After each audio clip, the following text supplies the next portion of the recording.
Well, what happens when the world's biggest superpower tries to rewrite what India grows, eats, and fuels its economy with? Well, behind closed doors, a mega trade deal between India and the United States is taking shape, but at the heart of it is a sharp tug of war over corn, soyabean, ethanol, and dairy. This isn't just about tariffs or trade routes, it's about India's farmers, our food safety, and also our fuel independence. Let me just break down what's really going on. Let's start with corn.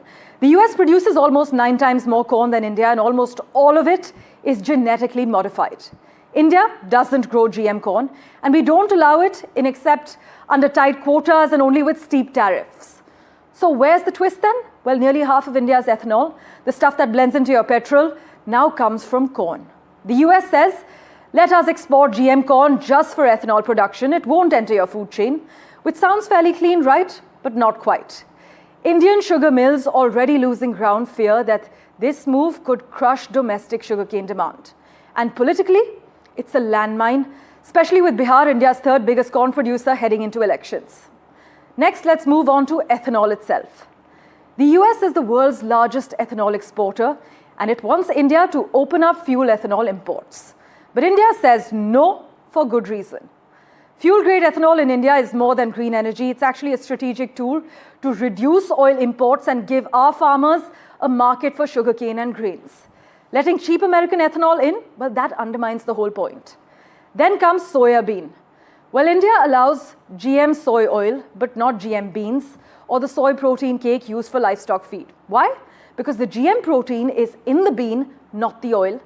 And that's where the safety and environmental concerns lie.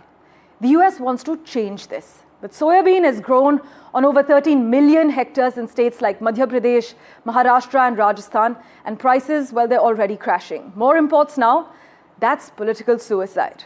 And finally, dairy. This one's actually non-negotiable. India's tariffs on milk powder and butter are already sky high, up to 60%. And there's a cultural red line too. Imported dairy must come from cows, not fed animal byproducts. The US says it's unscientific, India says it's non-negotiable and deeply cultural as well. Still, some experts believe the US may use dairy as a bargaining chip to push through access on corn and ethanol. But the bottom line, this deal isn't just about goods crossing borders.